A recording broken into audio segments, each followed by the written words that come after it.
നമസ്കാരം. ഇന്ന് നമുക്ക് വളരെ പ്രധാനപ്പെട്ടതും എന്നാൽ അല്പം സെൻസിറ്റീവായ ഒരു വിഷയത്തെക്കുറിച്ച് സംസാരിക്കാം. നമ്മൾ കേട്ടിട്ടില്ലേ, മരുമകളെ മകളെപ്പോലെ കാണണം. എന്നാൽ എന്തുകൊണ്ടാണ് അമ്മായിമ്മമാരും അമ്മായിപ്പന്മാരും അവരുടെ മരുമകളെ ഒരു മകളായി കാണരുത് എന്നാണ് നമ്മൾ സംസാരിക്കാൻ പോകുന്നത്.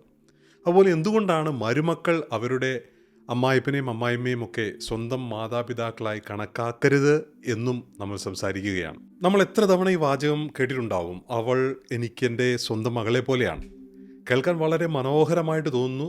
ഒത്തിരി ആഴത്തിലുള്ള ബന്ധവും സ്നേഹവും ഒക്കെ ഇതിലുള്ളതായിട്ടൊക്കെ നമുക്ക് അനുഭവപ്പെടുന്നു. എന്നാൽ യാഥാർത്ഥ്യം പലപ്പോഴും ഇതിൽ നിന്നൊക്കെ ഒത്തിരി ദൂരെയാണ്. ആ പ്രസ്താവനയ്ക്ക് പിന്നിലുള്ള പ്രതീക്ഷകളാണ് പ്രശ്നങ്ങൾക്ക് കാരണമായിട്ട് മാറുന്നത്. ഞാനൊരു കഥ പറയാനായിട്ട് ആഗ്രഹിക്കുകയാണ്. ഒരു ലീല ആൻറ്റിയെക്കുറിച്ചാണ് കഥ. സ്നേഹമുള്ള ഒരു സ്ത്രീയാണവർ. മകൻ വിവാഹം ചെയ്തു. അമ്മായിമ്മയായിട്ട് മാറിയതിൻ്റെ സന്തോഷമൊക്കെ അവർക്കുണ്ട്.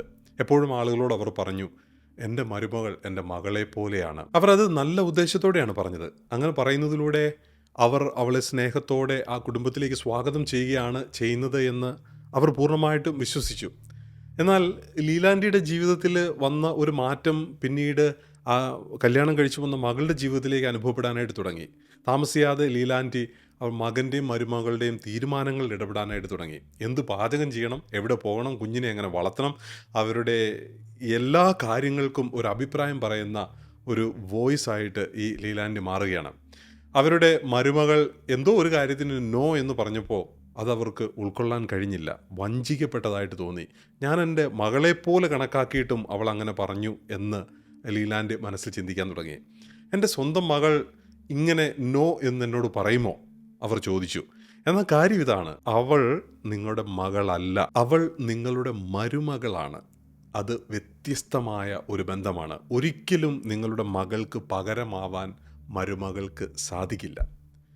അതുകൊണ്ടാണ് അതിരുകൾ നമ്മുടെ കുടുംബജീവിതത്തിൽ ഉണ്ടാവേണ്ടത് വളരെ പ്രധാനപ്പെട്ട ഒരു കാര്യമാണ് എന്ന് നമ്മൾ പറയുന്നത്. രണ്ട് വ്യത്യസ്ത റോളുകളെ ഒന്നായി ലയിപ്പിക്കാനായിട്ട് ശ്രമിക്കുമ്പോൾ അത് ആശയക്കുഴപ്പത്തിന് കാരണമായിട്ട് മാറുന്നു. അതുപോലെ തന്നെ ഒരു വലിയ അസ്വസ്ഥത കുടുംബജീവിതത്തിൽ ഉണ്ടാവാനായിട്ട് ഇത് ഇടയായി മാറുന്നു. ഒരു മകൾക്ക് കുട്ടിക്കാലം മുതലേ അവളുടെ പാരൻസുമായിട്ടൊരു നല്ല ബന്ധമുണ്ട്. അവിടെ ഒരു ചരിത്രമുണ്ട്. അവിടെ പങ്കിട്ട വികാരങ്ങളുണ്ട്, സ്വാതന്ത്ര്യങ്ങളുണ്ട്, അടുപ്പങ്ങളുണ്ട്, ആശയക്കുഴപ്പങ്ങളുണ്ട്, ഫൈറ്റുകളുണ്ട്. ഇതെല്ലാം നടക്കുന്ന ഒരവസ്ഥയിൽ നിന്ന് ഒരു മകൾ മറ്റൊരു കുടുംബത്തിലേക്ക് കടന്നു വരുന്നത് പ്രായപൂർത്തിയായിട്ടുള്ള ഒരു വ്യക്തിയായിട്ടാണ്. അവൾ ഓൾറെഡി ഡെവലപ്ഡ് ആണ്. അവളുടെ ചിന്തകളും അവളുടെ എൻവയോൺമെൻറ്റും എല്ലാം സെറ്റായിട്ടാണ് അവളുടെ പുതിയ വീട്ടിലേക്ക് കടന്നു വരിക.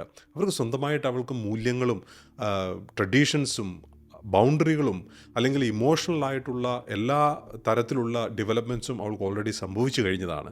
ഇനി അവളെ മകളെ പോലെ കാണാനായിട്ട് ശ്രമിക്കുക എന്ന് പറയുന്നത് ശുദ്ധ മണ്ടത്തരമാണ് എന്ന് നമ്മൾ പറയേണ്ടതായിട്ട് വരും. മകളെ പോലെയാണ് എന്ന് നമ്മൾ പറയുമ്പോൾ, അല്ലെങ്കിൽ എൻ്റെ അമ്മായിമ്മ എനിക്ക് അമ്മയെ പോലെയാണ് എന്ന് നമ്മൾ പറയുമ്പോൾ അവിടെ ശ്രമിക്കുന്നത് ഒരു ദത്തെടുക്കലാണ്. ഒരു പ്രതീക്ഷകളോടെയുള്ള ഒരു ദത്തെടുക്കൽ അവിടെ നടക്കുന്നുണ്ട്.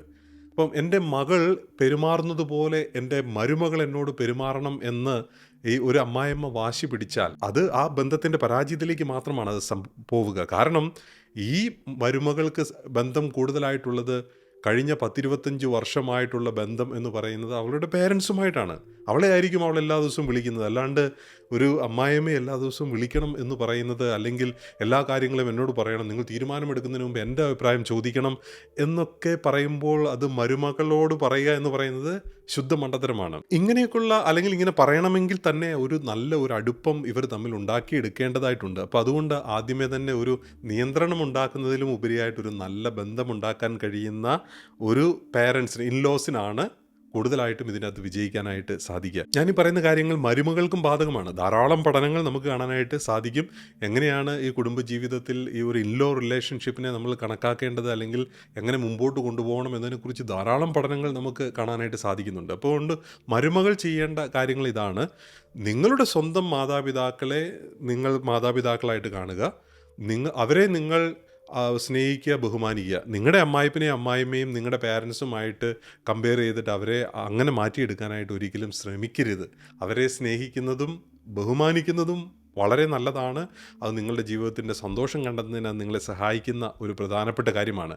ഒരു മാതാപിതാക്കളോട് തോന്നുന്ന ഒരു വൈകാരികമായ അടുപ്പം നിങ്ങൾക്കൊരിക്കലും നിങ്ങളുടെ ഫാദർ ഇൻ ലോയോടോ മദർ ഇൻ ലോയോടോ തോന്നില്ല. അതിനകത്ത് കുറ്റബോധം തോന്നേണ്ട ഒരു കാര്യവുമില്ല. അത് യാഥാർത്ഥ്യമാണ്. യഥാർത്ഥത്തിൽ നമുക്കിവിടെ ആവശ്യം ഭാര്യയും ഭർത്താവും തമ്മിലുള്ള ഒരു നല്ല അണ്ടർസ്റ്റാൻഡിംഗ് ആണ്.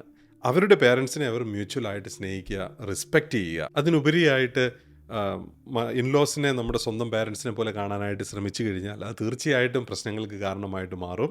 അത് വലിയ മാനസിക സംഘർഷത്തിലേക്കും നിങ്ങളുടെ ജീവിതത്തിൽ ഉണ്ടാകേണ്ട സന്തോഷ സമാധാനമൊക്കെ നഷ്ടപ്പെട്ട് പോകാനായിട്ട് സാധ്യതയുണ്ട് എന്നുള്ളത് നമ്മൾ മറക്കാതിരിക്കണം. ഇവിടെ ഓർക്കേണ്ട ഒരു കാര്യമെന്ന് പറയുന്നത്, നിങ്ങളുടെ കുടുംബജീവിതത്തിലേക്ക് നിങ്ങളുടെ രണ്ട് പേരൻസിനെയും, അതായത് ഭാര്യയുടെയും ഭർത്താവിൻ്റെയും പേരൻസിനെ ഇൻവോൾവ് ചെയ്യിക്കാതിരിക്കുക. അവരോട് പറയുക, ആവശ്യമുള്ള സമയത്ത് ഞങ്ങൾ നിങ്ങളെ സമീപിച്ചോളാം.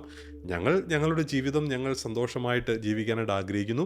നിങ്ങളുടെ ജീവിതം നിങ്ങൾ സന്തോഷമായിട്ട് ജീവിക്കുക, ഞങ്ങളെ ഞങ്ങളുടെ വഴിക്ക് വിടുക. അപ്പോൾ അതുകൊണ്ട് ആ ഒരു വൈകാരികമായിട്ടുള്ള ഒരു ബൗണ്ടറി നിങ്ങൾ സെറ്റ് ചെയ്യുന്നതിലൂടെ നിങ്ങൾക്ക് നിങ്ങളുടേതായ ഒരു സ്വാതന്ത്ര്യം ലഭിക്കുന്നു. അങ്ങനെ ചെയ്യാതെ വരുമ്പോൾ തീർച്ചയായിട്ടും അത് നീരസമുണ്ടാകുന്നു, വലിയ ഫൈറ്റുകളിലേക്ക് അത് പോകുന്നതിന് കാരണമായിട്ട് മാറുന്നു. അതുകൊണ്ടാണ് നമ്മളിങ്ങനെ പറയുന്നത്, ആരോഗ്യകരമായ അകലം ഈസ് ഈക്വൽ ടു ആരോഗ്യകരമായ ബന്ധം. A healthy distance is healthy relationship. ബന്ധങ്ങളെ യഥാർത്ഥത്തിൽ ശക്തിപ്പെടുത്തുന്നത് എന്താണെന്ന് നമ്മൾ മനസ്സിലാക്കണം. അത് ആരോഗ്യകരമായ ഹെൽത്തി ബൗണ്ടറീസ് ആണ്. പ്രത്യേകിച്ച് ആദ്യ വർഷങ്ങളിൽ ഒരു അല്പം വൈകാരികമായിട്ടുള്ള അകലം പാലിക്കുന്നതാണ് നല്ലത്.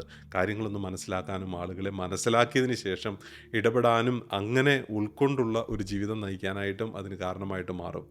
അപ്പം നിങ്ങളുടെ മകനും അവൻ്റെ ഭാര്യയും ഒരു പുതിയ കുടുംബ യൂണിറ്റാണ്. അവരുടെ തീരുമാനങ്ങൾ, അവരുടെ ദിനചര്യങ്ങൾ, അല്ലെങ്കിൽ അവരുടെ വഴക്കുകളിൽ പോലും നിങ്ങൾ ഇടപെടാതിരിക്കുക. കാരണം അവർ തന്നെ പരിഹരിക്കണം. അവർ പരിഹരിക്കുന്നില്ല എങ്കിൽ പിന്നീട് അവരുടെ ജീവിതത്തിലെ എല്ലാ പ്രശ്നങ്ങൾക്കും നിങ്ങൾ സമാധാനം പറയേണ്ടി വരും പാരൻസിന്. അതുകൊണ്ട് നിങ്ങളിങ്ങനെ ഉപദേശം പറയേണ്ട കാര്യമില്ല. ആ ഒരു നിശബ്ദത, ഒരു ബഹുമാനപൂർണ്ണമായിട്ടുള്ള അകലം, അതാണ് യഥാർത്ഥത്തിൽ കുടുംബജീവിതത്തെ വിജയിപ്പിക്കുകയും ആ ബന്ധത്തെ ശക്തിപ്പെടുത്തുകയും ചെയ്യുന്നത്. എനിക്ക് ഒരു നല്ല മലയാളി കുടുംബത്തെ അറിയാം. വളരെ സമ്പന്നമായ ഒരു കുടുംബമാണ്. ഒറ്റ മകനാണ്. വിവാഹം കഴിഞ്ഞ ഉടനെ തന്നെ ആ മാതാപിതാക്കൾ ചെയ്ത കാര്യം എന്താണെന്ന് അറിയാമോ? ആ മകനെയും പുതുതായി കടന്നു വന്ന ഭാര്യയും വീട്ടിൽ നിന്ന് മാറ്റി. അവരോട് പറഞ്ഞു, ഞങ്ങൾക്ക് നിങ്ങളോട് നല്ല സ്നേഹമാണ്, പക്ഷേ നിങ്ങൾ തന്നെ ആദ്യം ജീവിക്കണം. നിങ്ങളുടെ ജീവിതം നിങ്ങൾ പഠിക്കണം. നിങ്ങൾ സ്വാതന്ത്ര്യം അനുഭവിക്കണം. ഞങ്ങൾക്കത് ലഭിച്ചിരുന്നു. ഞങ്ങൾക്ക് ലഭിച്ചത് നിങ്ങൾക്ക് തരാനായിട്ട് ഞങ്ങൾ ആഗ്രഹിക്കുന്നു. നിങ്ങൾ ഞങ്ങളോട് താമസിക്കേണ്ടതില്ല. നിങ്ങൾ പോയി ജീവിതം ആസ്വദിക്കുക. നിങ്ങൾക്ക് എന്തെങ്കിലും ആവശ്യമുണ്ടെങ്കിൽ ഞങ്ങളോട് പറയുക, ഞങ്ങൾ നിങ്ങളുടെ കൂടെ ഉണ്ടാവും. അപ്പോൾ അതുകൊണ്ട് എന്ത് സംഭവിച്ചെന്നറിയോ? ആ മക്കൾക്ക് ഈ പാരൻസിനോട് വലിയ ബഹുമാനവും സ്നേഹവുമാണ്. ഈ മരുമകൾക്ക് അമ്മയേക്കാൾ വലിയ സ്വാതന്ത്ര്യം ഈ അമ്മായിയമ്മയോട് ഉണ്ടാകാനായിട്ട് തുടങ്ങി. ഈ മരുമകൾ അമ്മായിയമ്മയെ വിളിക്കും, അവരോട് പറയും, എല്ലാ കാര്യങ്ങളും സംസാരിക്കും, ഒരുമിച്ച് വരാനായിട്ട് അവസരം നോക്കിയിരിക്കും, ആസ്വദിക്കാൻ വേണ്ടി അല്ലെങ്കിൽ നല്ല ഭക്ഷണം കഴിക്കാൻ വേണ്ടിയിട്ട്. അങ്ങനെ നല്ലൊരു ഫ്രണ്ട്ഷിപ്പ് അവിടെ ബിൽഡ് ചെയ്തെടുക്കാനായിട്ട് സാധിച്ചു. അപ്പോൾ ഇത് വരണമെങ്കിൽ യഥാർത്ഥത്തിൽ ഈ ഒരു മൈൻഡ് സെറ്റിലേക്ക് വരണം. അപ്പോൾ അതുകൊണ്ട് എനിക്ക് തോന്നുന്നത്, ഈ കഴിവുള്ള സാമ്പത്തികമായിട്ട് ഭദ്രതയുള്ള ഫാമിലീസൊക്കെ ചെയ്യേണ്ട ഒരു കാര്യം, മക്കളെ വിവാഹത്തിന് ശേഷം മറ്റൊരു സ്ഥലത്തേക്ക് താമസിപ്പിക്കുക. അത് അവർക്ക് ജീവിതം പഠിക്കാനായിട്ടുള്ള ഒരു അവസരമുണ്ടാവും. ജീവിതത്തിൻ്റെ വെല്ലുവിളികളെ അവർ നേരിടാനായിട്ട് തയ്യാറാവും. അതുപോലെ തന്നെ അവരുടെ വിവാഹ ജീവിതത്തിൻ്റെ ആരംഭത്തിൽ അവർ തമ്മിലുണ്ടാകേണ്ട ബന്ധങ്ങളൊക്കെ ഊട്ടി ഉറപ്പിക്കാനും അവർക്ക് ജീവിതം ആസ്വദിക്കാനായിട്ടുള്ള ഒരു അവസരം നിങ്ങൾ തന്നെ തുറന്നു കൊടുക്കുകയും ചെയ്യും. അങ്ങനെ വരുന്ന കുടുംബങ്ങളിൽ ഈ ബന്ധം ഡീപ്പറായിട്ട് വരികയും ഒരിക്കലും പിരിയാത്ത സ്നേഹത്തിലേക്ക് അത് എത്തിച്ചേരുകയും ചെയ്യും. അപ്പോൾ ഒരു പ്രധാനപ്പെട്ട കാര്യം ഇതാണ്, അമ്മായിയമ്മ എപ്പോഴും ഒരു നല്ല അമ്മായിയമ്മയായിട്ട് എപ്പോഴും ജീവിക്കുക. ഒരു അമ്മായിപ്പൻ ഒരു നല്ല അമ്മായിപ്പനായിട്ട് എപ്പോഴും ജീവിക്കുക. അത് രണ്ടാമത്തെ അമ്മയാകാനോ അല്ലെങ്കിൽ രണ്ടാമത്തെ അപ്പനാകാനോ ഒന്നും ശ്രമിക്കേണ്ട കാര്യമില്ല. മരുമകൾ ഒരു മരുമകളായിട്ട് എപ്പോഴും ആയിരിക്കുക.